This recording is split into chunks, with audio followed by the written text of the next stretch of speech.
Our Terran player on a TaeJa shipyard spawns at the top left in the red. We have our Team Liquid player. This is Liquid The TaeJa.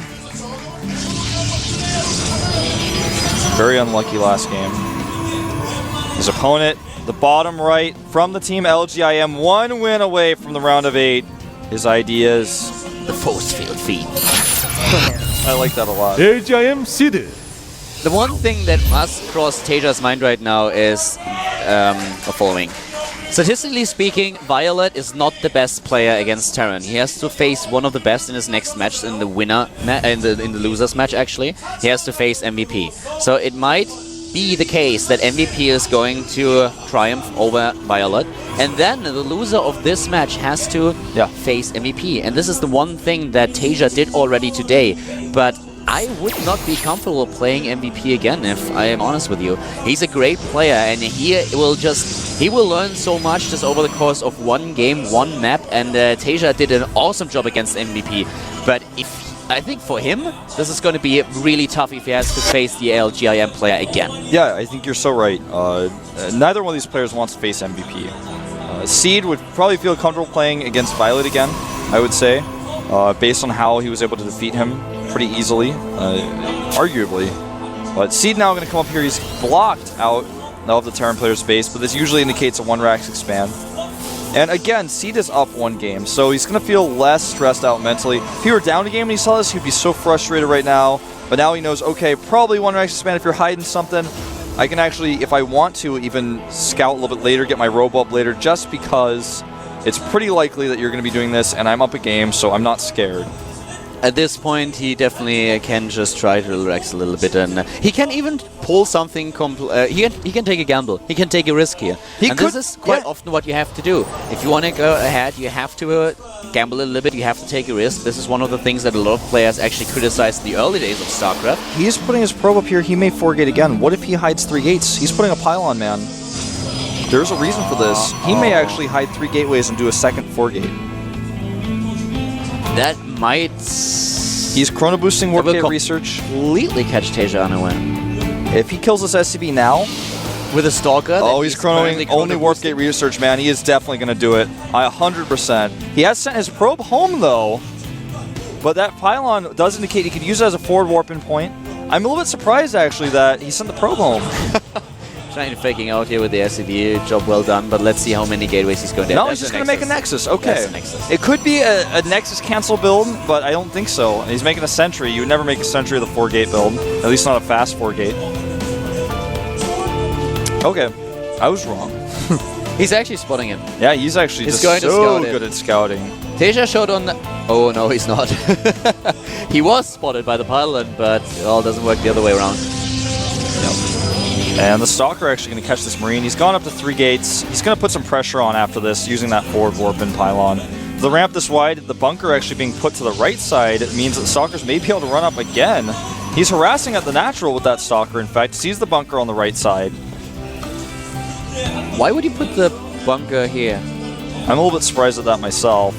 Because, well, you can control the ramp a little bit better if the bunker is to the right side, but besides that, it doesn't really give you all that much of an advantage. Right. It opens the left side to your opponent, so you can actually just, as he's just said, you can walk by with the Stalkers. And he's going to warp in 3 Stalkers as soon as that gateway is done.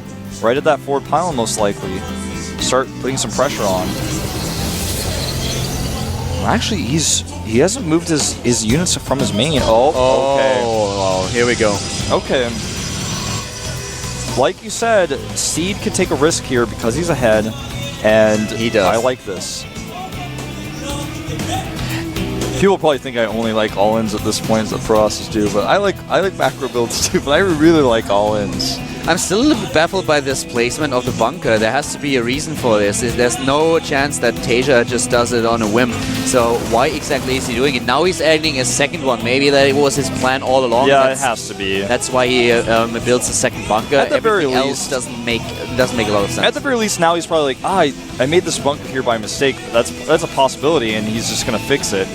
This attack is going to be so strong. Even with 2 bunkers, it's going to be difficult difficult, and he's not going to have stim in time. It's only halfway done. He's chrono boosting on his gateways, spending all of his chrono on getting units out. His sentries are not in position, though. He didn't send them across the map yet, and this will actually probably allow stim to finish. This is pretty bad. He needs the attack to hit ASAP. Stim and Medivacs are about to come out. And then he's going to counterattack with that 2 Medivac pressure, and Seed's going to be in trouble with no answer for that. If this fails, the game ends. Yeah, if this fails, he is in trouble. But now, oh, look at the bunkers. Did he salvage them? No, he did not. But he didn't see the units. If he comes out again, if he baits them out with the Stalkers, he could just trap everything. Oh, we saw Maru lose to Creator because he walked out with his Marines a little bit too far and then got force-fielded. But here are the SCVs. He knows. He saw it. He knows exactly what's coming, and he's positioning his SCVs already. Here comes the Guardian Shield moving up the ramp, trying to take down bunker number 1. And it dies slowly, but it dies. And will Seed be able to crush through the defense of TaeJa again? It looks like he will get the second bunker, and the Zealots, for the most part, have been taken out, but SCVs are starting to fall. He's got a huge round of Warpins falling. It's up 3 Stalkers and 3 Zealots. No bunkers in play. TaeJa is in trouble. He does have stim, but that's it. Oh, there is so much right now. This is the gamble that Seed took. He force fields the ramp, and he claims the low ground, trying to take these SCVs apart, maybe even though not attacking the orbital command. That's the one thing that you will probably not be able to kill. But he can take down the engineering bay, and Seed, with so much damage already done, is just falling back into macro mode and produces probes. Yep, and with this eBay falling, he's going to lose that +1. He has to make sure he makes every other unit he has, though, at home, because drops are out. So he has to be prepared for this. I'm not even sure if attacking up here is something he has to do, but he's going to do it. I don't like this. Yeah, fall back down the ramp, a lot safer. Command Center lives, as you said. It's too hard to take it out, too many hit points. Robo going up, and every other unit he makes, he's going to need to make it home. And actually, he's going to send everything home, not going to take a single risk. Well, he's going to get that medevac. That's nice. That is actually a really, really nice addition, killing one of the now he has the medevac. He's actually just like, no, now I'm fine. I don't even have to go home. Yeah, a little bit of indecisiveness, though, from Seed. Losing a lot of units for no reason. He's just trying to make sure that he does not use that expansion too soon. And he will force a repel. Oh, look at this. Yeah, he's going to have to repair that. And yeah, this is just a lot of additional time that Seed just gained. He's already had in supply. He has to be very careful, as you already mentioned, with the medivacs in the game. There is always the potential drop behind the army and then attacking from 2 angles. But he's got such good coverage of drops. He's continuing to keep some units at home. He's got pylons surrounding basically the entire base. The only way he could get out with a drop, I guess, is if he went around the top right, but he's moving out with his army now. He knows that stem is done, combat shield soon to follow, and he's got medevacs. He does not want to fight this army straight up with just the sentries alone to support him. So he's going to go back. He's got the robotic support bay going up. Double eBay on the way for TaeJa, who is going to find himself significantly behind in upgrades because his opponent's +1 is already on the way. And I'm a little bit scared that he doesn't have good drop defense in play. The one thing that annoys me a little bit when I watch Seed's supply is that he got supply blocked for like the 3rd time now. And part of it is because he's losing these pylons, you know, in the front. Of course, but he was also supply blocked when he just finished his attack and he didn't lose a single pylon at this point. So he needs to... That is just delaying his advantage, because he had the main reason was that he had 2 bases against basically 1. We had 2 orbital commands, but 1 was flying. So with the 2 bases and with the chrono boost that he had, he could have just gotten ahead in probes so significantly. Oh, I love how he positioned the Stalker. So now, if he had actually reacted a little bit faster, he could have gotten a medevac. If you keep your Stalkers far enough away from the edge to where your opponent may land first and you have a huge army advantage and you're in position, you know drops coming, you can do so much with this. The thing is that Seed did a great job, but in regards to his economy, he's actually not really ahead at this point. He has a few more harvesters, only 2, but if you count the mules in as well, then they are on even terms regarding the economy. The upgrades are late for TaeJa. He started +2/+2. His first engineering bay got killed and the upgrade cancelled, so he put down 2 engineering bays in his main base, started his upgrades immediately, and is now trying to expand again, take a 3rd while securing his position.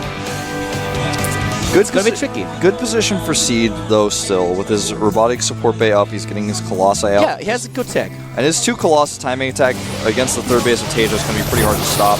Good force fields here, but his army is actually out of position. This is great for TaeJa, getting a lot of free units. But if he walks up that ramp, okay, that was stressful.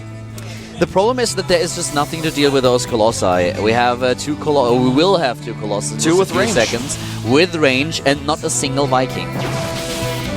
7 medivacs, but not a single Viking.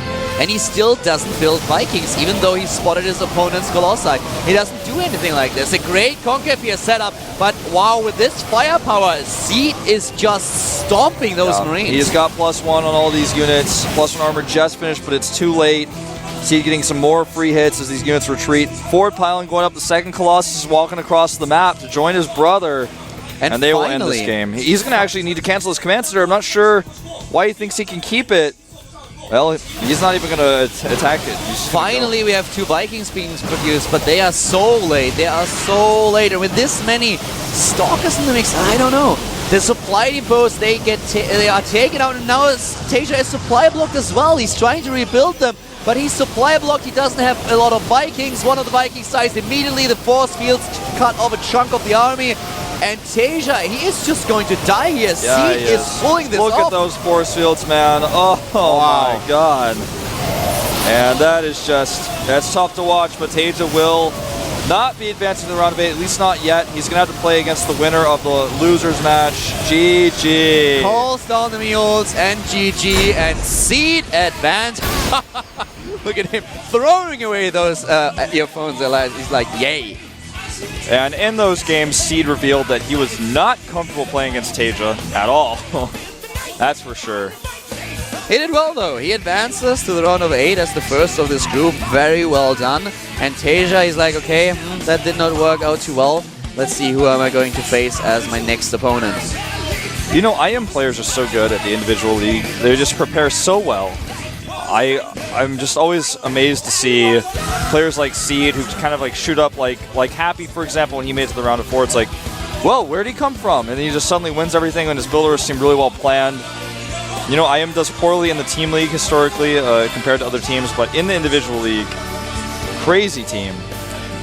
Yeah, well done. Really, really well played by Seed. TaeJa, on the other hand, he tried, he struggled, he failed against the 4-gate in the first game, and now it was basically just Seed getting the expansion, but attacking with a huge gateway army, and he did so much damage. The second attack was just something that TaeJa could simply not hold, so very well done, putting those 2 Colossi to good use.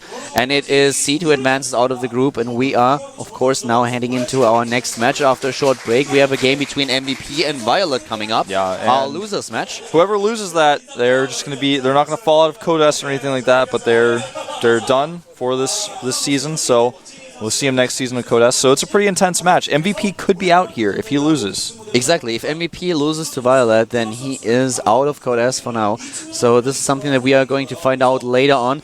Violet is a little bit struggling against Terran recently, but he's a great player, and he was close to defeating Seed as well. So we'll find out if Violet is going to be the last player in the group, or if he is able to advance over MVP and has to face TaeJa next. We'll find out in 5 minutes. So guys, we'll be back with Codes. The round of 16, well, actually not the, Group A of the round of 16. The group stage. See you guys Not a bracket, not just yet. See you in a few minutes.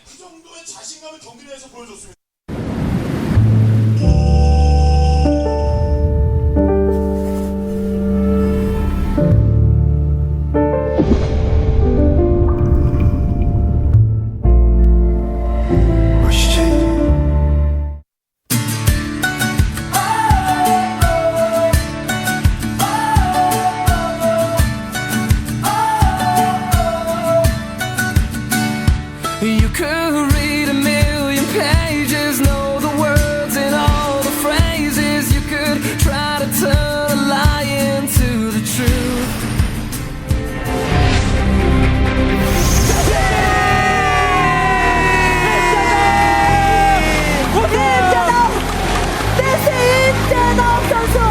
네, 7년간, 8년, 9년인가요? 임대덕 선수가 프로게이머 처음 데뷔했을 때부터 지금까지 이런 기회를 잡기 위해서 수많은 노력을 했습니다. 네. 결국은 이번에 2010년 11월 13일에 자신의 이름을 널리 알리면서 결국 기회를 잡아낸 임재덕 선수도